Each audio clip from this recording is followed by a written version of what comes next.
Hello and welcome. You are watching In Your Interest here on News 9 Live. I am Krishna Kumar. First up, a check on all our headlines.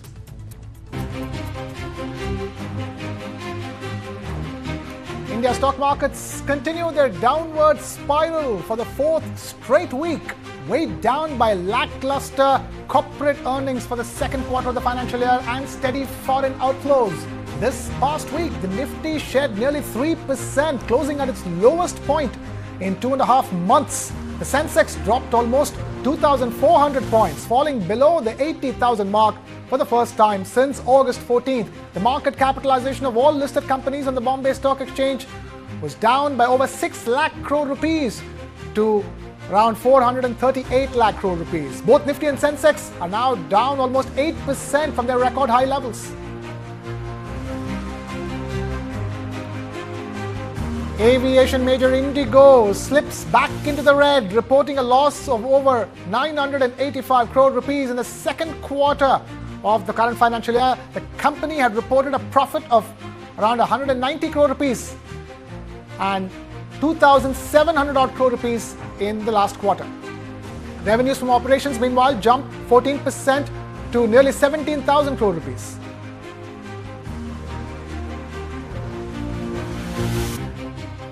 Bank of Baroda reports an over 23% jump in its standalone net profit to over 5,200 crore rupees, as against a profit of over 4,200 crore rupees in the last quarter. The net interest income grew by over 7% to over 11,600 crore rupees. The significant growth in profit after tax was driven primarily by an increase in both net interest income and non-interest income. Finance Minister Nirmala Sitharaman says that jobs are the most pressing global issue given the continued economic headwinds and rapid technological changes that are redefining the skills required for youth to enter the job market. She makes these remarks in a discussion on how the World Bank can help create more jobs in Washington, D.C. The Finance Minister urges the World Bank to collaborate with countries in identifying high-priority skilling sectors based on data analysis and knowledge work, focusing on generating employment, skill matching, and labor retention. Office rentals in major Indian markets are on the rise, surpassing pre-pandemic levels. However, growth in key cities like Bengaluru is sluggish and vacancy rates remain high, especially in Hyderabad and Delhi NCR. Despite these challenges, Mumbai continues to be the most expensive office rental market in the country.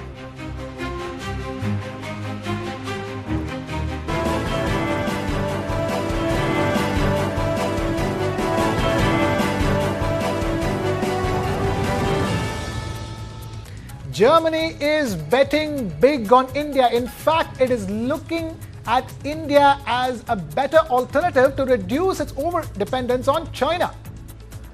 Germany's Chancellor Olaf Scholz is in India's capital, Delhi, for an important visit that marks his third time in India since becoming the Chancellor of Germany. This visit is not just diplomatic, it's packed with efforts to deepen India-Germany ties in defense, trade, and sustainable development. Scholz's agenda closely aligns with India's strategic interests as both countries are stepping up to address global challenges together. Meeting one-on-one, Prime Minister Narendra Modi and Scholz discussed a variety of shared goals between India and Germany. PM Modi made it clear that Germany's role as a strategic partner goes beyond just business. It's about a transformational alliance between two empowered democracies.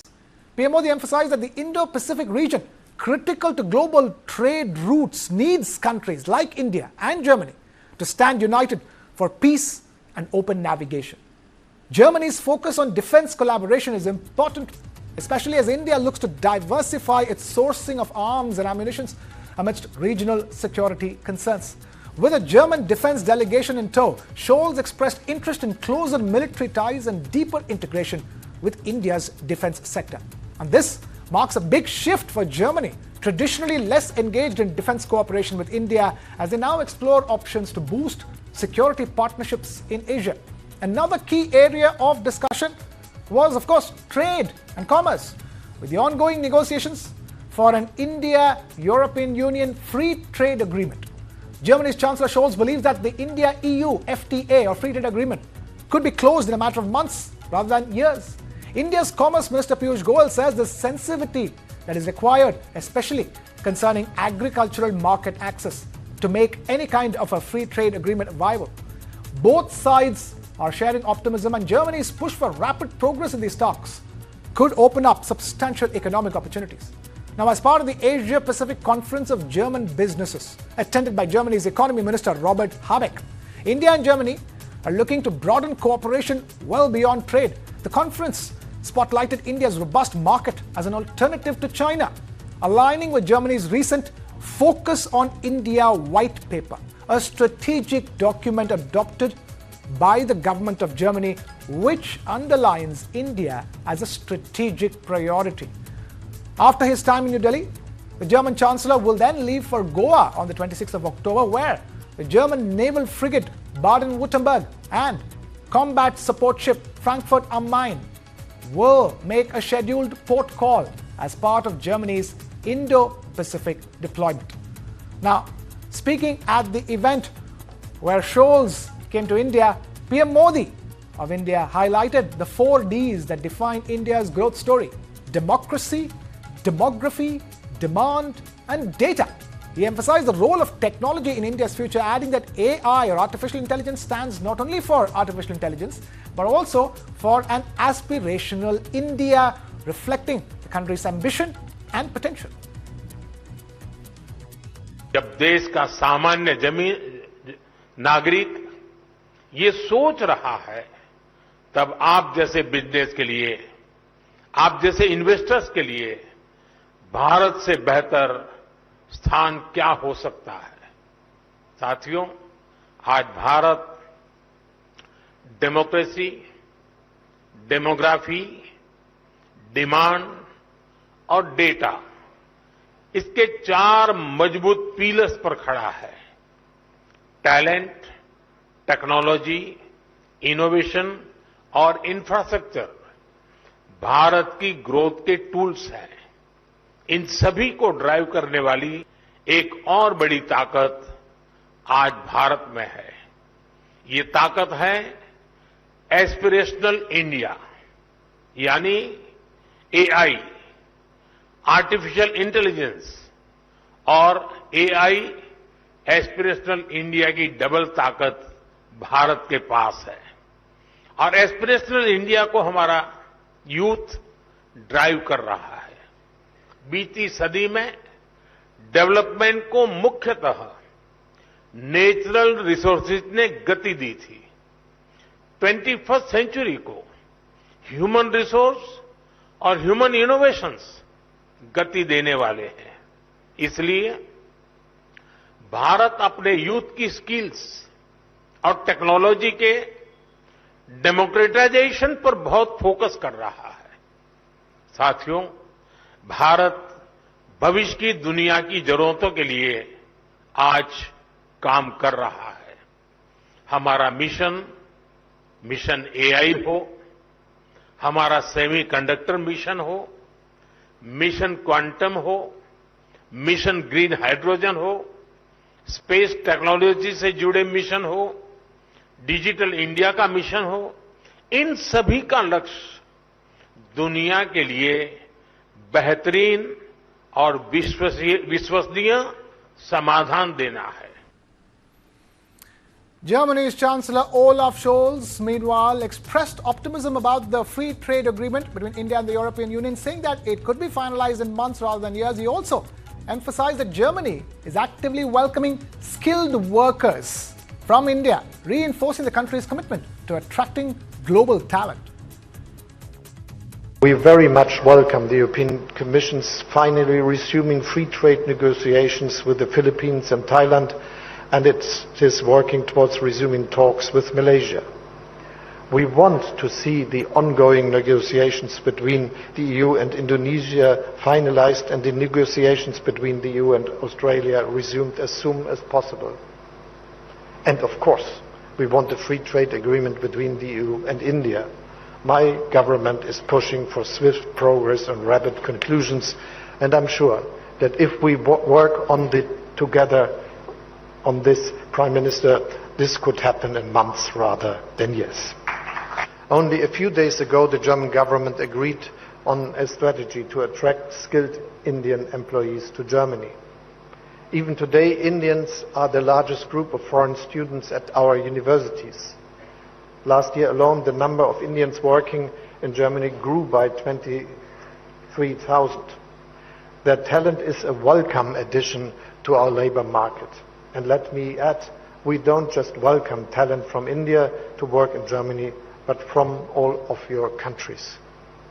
To make this happen, we passed one of the world's most progressive laws for labor immigration. We are digitizing our visa process, speeding up procedures and making them more user-friendly. At the same time, we are reducing irregular migration and facilitating returns of those who have no right to be in our country. The message is that Germany is open for skilled workers, but that we can decide who comes. This is important because only then will our citizens continue to accept our openness. This brings me back to the beginning of my remarks on the three winners of the Nobel Prize. One of the key lessons of their work is that open societies are more likely to prosper. We need to maintain the spirit of openness in our countries and in today's world. So let us be the ones that spread it. Now, India's Minister for Commerce Piyush Goyal spoke on climate change and reaffirmed India's commitment made at the United Nations Climate Change Conference COP21 in 2015. He noted that India, alongside the Global South, has collaborated with developed countries to find solutions. India, for example, sporting 17% of the world population, has only contributed 2.5% to the problem up there. Despite that, we wish to be a part of the solution collectively with the rest of the world. And this is evident from our ranking in the Climate Change Performance Index. I was just Googling to make sure my numbers are right. 2022, we were ranked 10th in the global index in climate change performance. 23, we were ranked 8th. 2024, we are ranked 7th. And we are well on track not only to meet our nationally determined contributions, but to exceed the targets we have set before ourselves, which we have set before the world. We are operating at a scale that very few countries can match. Together, we can combine your precision and our large scale to create something truly extraordinary, not just for our nations, but for the world. It would be a delicious duo of our masala chai and your pretzels. Meanwhile, Germany's Vice Chancellor and Economy Minister Robert Habeck addressed the growing skepticism and geopolitical tensions, emphasizing the need for Germany to diversify its trade relations.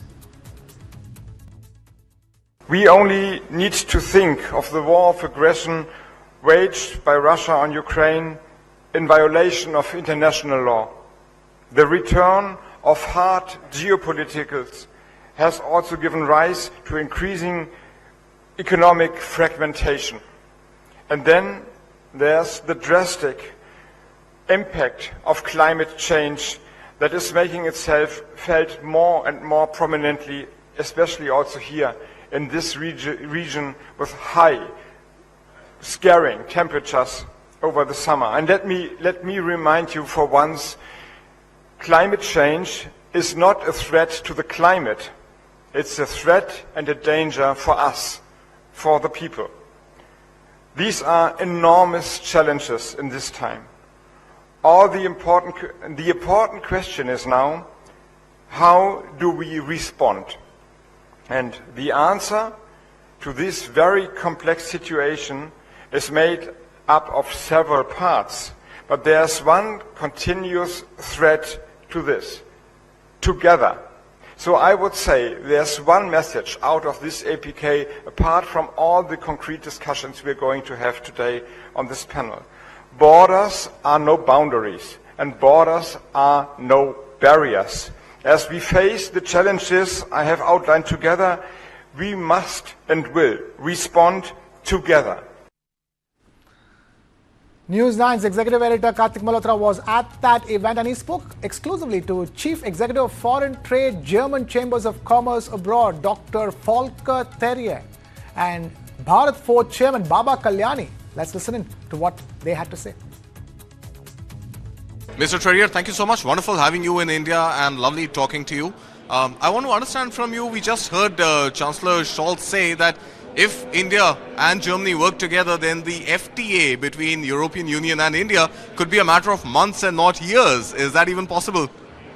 I mean, I don't disagree with our Chancellor. We would be delighted, and this would really a great support for Indo-German business relations, that FTA. We are really desperately waiting for that. But honestly, I guess it's even more years than months, but let's wait and see and keep all fingers crossed that the policymakers can make it, but they have to do it not in Berlin, not in our government. They have to do it in Brussels and then sign it in all the capitals as well as in Berlin, but also in France, for instance. And they're not always in favor of free trade agreements. So what exactly is holding us back? While the intent is there and that intent is visible, we've heard both Prime Minister Modi and Chancellor Scholz really pushing, and all the other ministers and dignitaries who were there today. What is really holding it back? What are the key issues for the FTA preventing it from going through? I guess the window for ratification, first for negotiating and ratification, is wide open. We are really like-minded economic regions. India is a country, European Union and single market is an economic region. Right now, geopolitical tensions really urges us to conclude such an agreement. So it's about mutual market access. I guess both sides know that they can create a win-win situation for their own, but as well as for the partner, and this is the best precondition for such an agreement. Maybe one obstacle could be how deep and restrictive some goals, what we share is written down in a sustainability chapter, and in the nearer past, when it could have come to other free trade agreements, Europe was a bit too restrictive on that, and I could imagine this could be a point of obstacle. I don't hope, because the chances and opportunities are much greater than only this when it would come by violation of goals written down in such a sustainability chapter, to fines or something, sanctions to one or the other side. And this shouldn't be a restriction, because the opportunities, they do lie in mutual trade and mutual investments. I do have the pleasure of being joined right here by the chairman of Bharat Forge, Mr. Baba Kalyani. Mr. Kalyani, good morning and thank you very much for being here on News 9. I want to understand from you, you're big on manufacturing and you're big on defense manufacturing, but Germany wants us to buy more of their arms. How's this going to play out? Well, I don't think that's really what they want. I think, I'm in Germany for the last 22 years. I have almost 5 manufacturing plants there, employing about 2,000 people, Germans, in there. So I'm quite integrated in Germany, in the manufacturing sector, largely supplying to the automotive companies in Germany. Automotive is the biggest manufacturing driver or engine, let's say, in Germany. As far as defense is concerned, Germany has had a lot of restrictions in terms of exporting defense. They have a system called BAFA, which requires very high-level clearances from the government. And many items in the defense which India wanted, let's say, they are unable to export. So it's the other way around. And of course, right now, Germany is facing a lot of shortage of labor, manpower, all those issues, and I think you'll see some of them being discussed in today's deliberation. But yeah, for me, Germany is second home. We have our largest investment outside India in Germany. And with that, it's time for a short breather here on the show. We'll be back with lots more on the other side.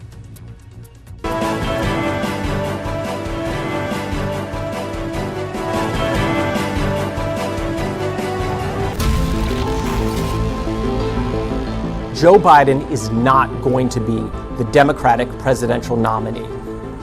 I made my choice. Kamala Harris. She's experienced. She's tough. She's capable. I took on perpetrators of all kinds. Predators.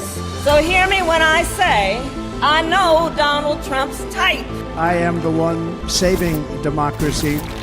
He has tapped into the fear and anxiety about demographic change in the US.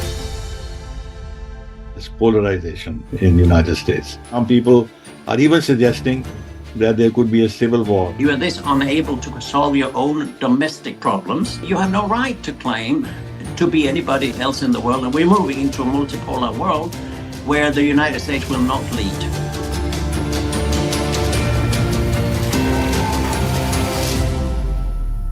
This and more.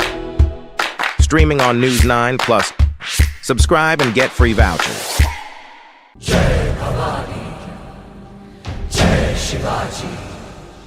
A warrior so brave he'll forever be hailed.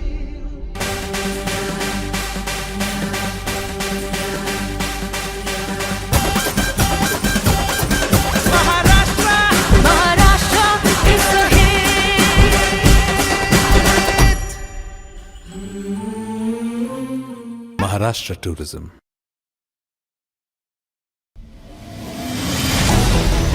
Why is the state not looking at putting an embargo on that? As a Telangana person, I will not accept. How do ordinary folks deal with this?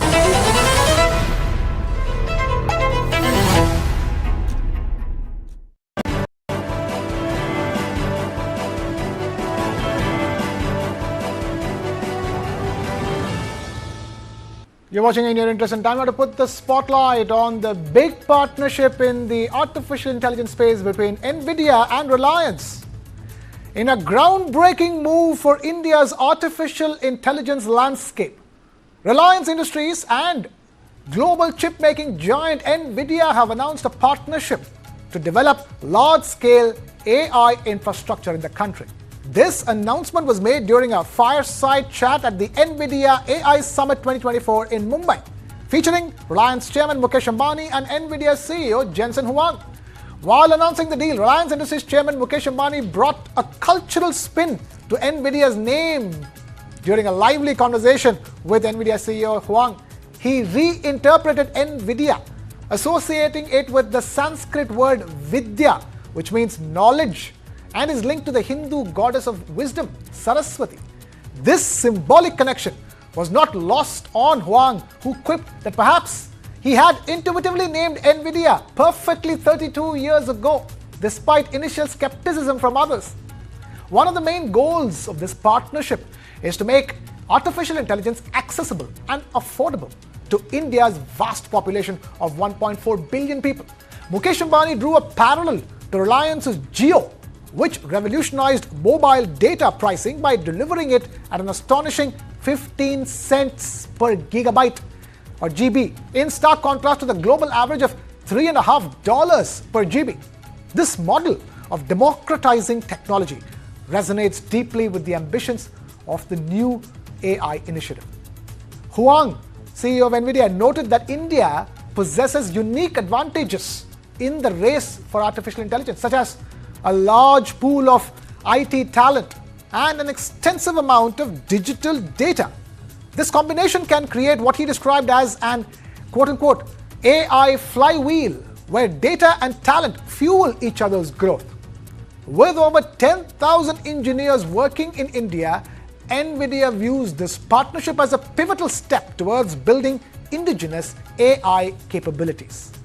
Both Huang and Mukesh Ambani also discussed the role of open source AI models, particularly Meta's Llama, in democratizing AI development.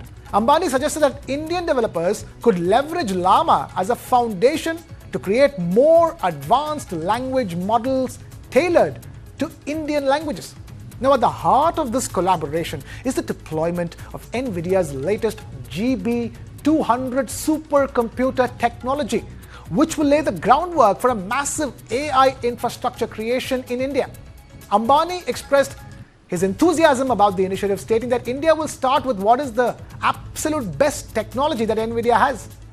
He revealed plans for a 1 gigawatt infrastructure, emphasizing its potential for expansion at a single location to meet future demands. This massive partnership between Reliance and Nvidia represents a huge milestone in India's AI journey. By combining Nvidia's cutting-edge technology with Reliance's execution capabilities and infrastructure expertise, this partnership is poised to accelerate India's position in the global AI race, empowering millions and fostering innovation across various sectors. And with that, we've completely run out of time here on this edition of In Your Interest. Thank you so much for watching. This is Krishna Kumar signing off.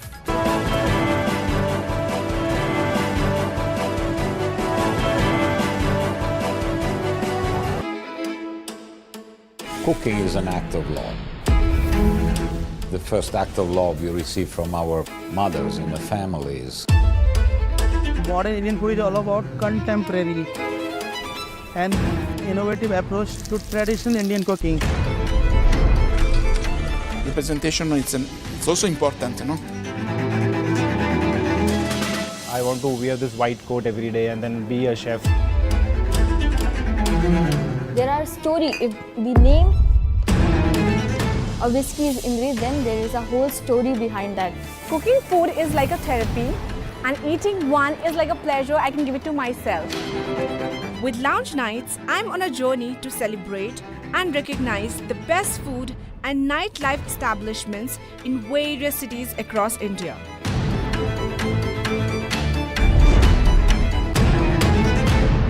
Radical presents Lounge Nights every Saturday and Sunday only on News 9 Live.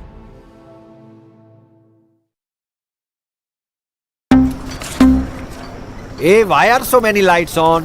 Is it Navroz? Settling accounts, uncle? No, writing a love letter. Check your accounts every day and ensure there is no mismatch. Exchange sends trade-related messages daily. Do timely verification. And if there is a mismatch, inform the exchange immediately. सोच कर, समझ कर, invest कर.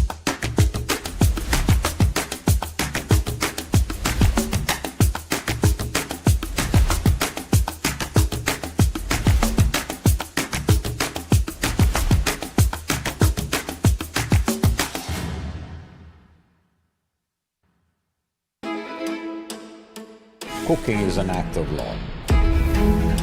The first act of law we receive from our mothers in the families. Modern Indian food is all about contemporary and innovative approach to traditional Indian cooking. The presentation it's also important, no? I want to wear this white coat every day and then be a chef. There are stories. If we name a whiskey's ingredients, then there is a whole story behind that. Cooking food is like a therapy, and eating one is like a pleasure I can give it to myself. With Lounge Nights, I'm on a journey to celebrate and recognize the best food and nightlife establishments in various cities across India.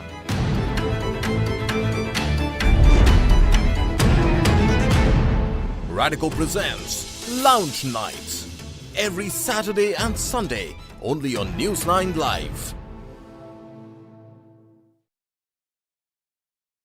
This is News 9 Live, India's only digital exclusive live stream. For the early adopters, bringing you the news 24/7. For the smart audiences on the smartest TVs. News 9 Live. Stream now on your smart TVs.